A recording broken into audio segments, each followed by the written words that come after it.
Está lá, Gênesis capítulo 6, diz que Deus, ele teve uma mudança nos planos dele a respeito da humanidade. Não que Deus não soubesse que os homens não iriam se corromper. Não que Deus não soubesse que os homens, eles iriam, pelas suas atitudes, pelas vontades do coração, os homens iriam se afastar de Deus.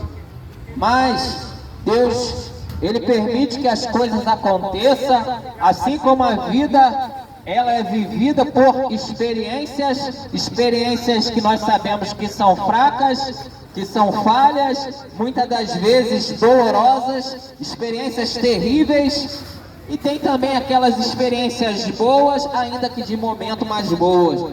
Sabe por quê? Porque primeiro, quando Deus criou o ser humano, o Senhor Deus, ele viu a mente do ser humano, viu o coração do ser humano. Ele sabia que o desejo da alma do ser humano era inclinado para Deus. Mas aí quando chega no capítulo 6, nesta reflexão do livro de Gênesis, escrito por Moisés, lá bem pertinho da fundação, do início da criação, diz que Deus, ele se arrependeu. Primeiro, Deus, ele não se arrepende como eu e você se arrependemos. Nós se arrependemos pelas maldades que nós temos. Nós se arrependemos pelos pecados, na nossa condição de pecador. Deus, ele se arrepende no sentido de mudança de plano, mudança de ação, por causa que os seres humanos não decepcionam Deus, porque não existe nada de novo para Deus. Não existe nada de surpresa, nenhuma maravilha nova. Mas Deus conhece o teu e o meu futuro, Ele sabe dos nossos últimos pecados, dos nossos erros e dos nossos acertos humanamente falando.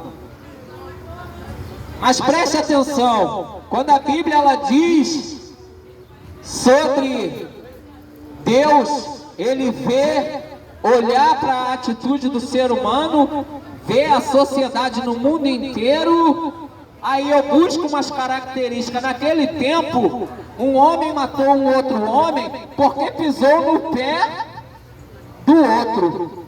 Só por ter pisado no pé, ele foi lá e assassinou. A Bíblia Sagrada, ela diz que o pecado, as ações de maldades, as ações de justiças foram deixando de lado e multiplicou-se as ações de injustiça. Ações de amor foram se esfriando, já lá no início do mundo. Pregador, isto sempre foi assim, é verdade. Para cada geração vai se intensificando as suas maldades. Aí eu vou lá no capítulo 1 de Isaías, que diz que os pensamentos dos seres humanos são maus continuamente. Aprendemos a fazer o mal, conhecemos o mal. Agora ter a experiência, ser experimentado ao mal, se aprofundar no mal, aí que faz a diferença e torna o mundo um caos. Gênesis 6, Deus se arrependeu porque viu a maldade humana, quis trocar o plano de vida e trouxe a morte pelo dilúvio.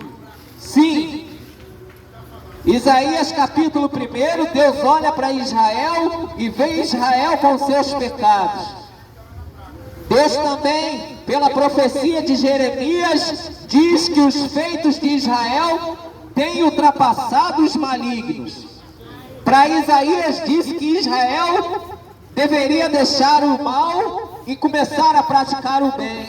Para Jeremias disse que as ações de Israel tinham se igualado e ultrapassado aos feitos, às ações dos malignos. Pregador, eu não faço mal a ninguém, graças a Deus. Pregador, eu entro para minha casa, eu acordo, vou trabalhar, estudo, cuido da minha família, levo o meu pão para o meu lar. Deixa eu te falar uma coisa, querido. Sabe qual é a diferença entre um homem violento, humanamente falando, e pacífico? Eu e você temos a resposta na ponta da língua. O pacífico não causa problema para ninguém, evita confusão. O homem mau e perverso, ele tende a tentar as pessoas. Sabe o que Jesus disse a respeito disso? Jesus disse que aquele que aborrece o seu semelhante sem causa, este aí é homicida. Jesus também disse, e o apóstolo Tiago, o meio-irmão de Jesus, Tiago, discípulo de Jesus, servo de Jesus, ele disse que não existe ninguém perfeito no falar. A Bíblia Sagrada diz que pelo poder da palavra nós podemos incendiar uma floresta. O que isso tem a ver com Gênesis 6? As palavras. Vivemos num mundo onde tem fofocas. Vivemos num mundo onde palavras matam pessoas. Vivemos num mundo onde discursos de homem levam pessoas para o engano. Pelo poder da palavra, a pessoa prega uma falsa religião, uma falsa doutrina. Pelo poder da palavra, distorce a verdade. Pelo poder da palavra, põe cauterizações na mente. Pelo poder da palavra, os usos e costumes humanos são criados. Mas e a palavra de Deus? Julgaria você que é uma maldade nossa virarmos as costas para a palavra de Deus? Seria um motivo da nossa reflexão, eu e você, dizer não para Deus? Poder da palavra. Agora os pensamentos. Continuamente os homens, eles exercem a maldade nos pensamentos. Quem não já teve pensamentos de querer se vingar? Vontade, pensamentos.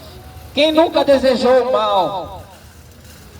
Quem nunca se descontrolou por causa de alguma maldade interna? Sabe por quê? Jesus disse que não existe ser humano bom. Aonde?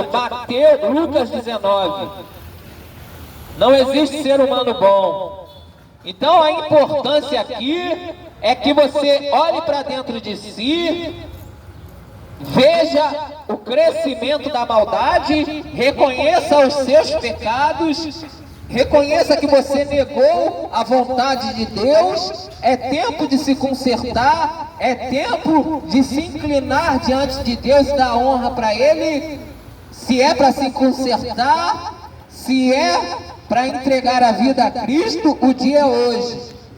Por quê? É porque que eu estou falando? Não, é porque a palavra de Deus está sendo pregada. Então entregue a sua vida a Cristo. Entregue a sua vida a Cristo, porque os homens, eles têm vivido o seu bem e a sua maldade. E têm esquecido do bem maior, que é viver uma vida de compromisso com Deus. Já não basta o caos que está o Rio de Janeiro. Queridos, deixa eu te falar um negócio aqui, uma verdade.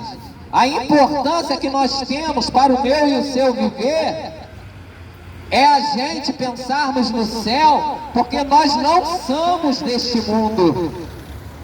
Nós fomos criados neste mundo, temos a matéria da natureza de baixo, que é a deste mundo. Somos de natureza passíveis de corrupção e condenação, mas não fomos criados para ir para o inferno. Só vamos entrar no inferno se desobedecermos a Deus a respeito da aliança com Jesus Cristo. Então Jesus está te chamando. Jesus está te chamando. Ao contrário do olhar de Deus, olhar para a terra e ver o aumento do pecado, o aumento das maldades, o pensamento da mente humana corrompido diante de Deus, pessoas entregues a pecados e a mazelas. Eu quero te dizer que há esperança de uma vida com Cristo. Eu quero te dizer que há esperança de uma vida no céu. O Evangelho é anunciado, seja como uma cachoeira de bênção espiritual.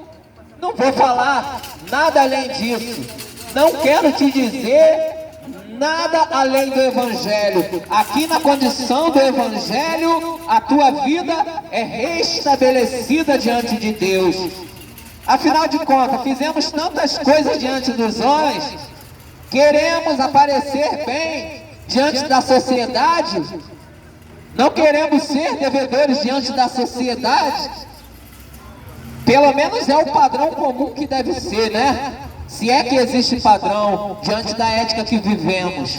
Mas deixa eu te falar uma coisa: diante das Escrituras você deve cultivar o bem é diante de Deus. Sim, busque diante de Deus o bem da vida eterna, de viver com Cristo, de estar no Espírito Santo, de buscar a ausência de pecados no céu. Busque isso. Siga ao Senhor Jesus, o teu Salvador.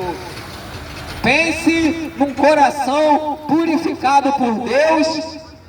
Enfrente e confronte aquilo que te afronta, aquilo que pesa a tua consciência chamado pecado, e levante a tua mão para Jesus e se entregue a Ele, faça uma aliança com Ele. Deus te abençoe.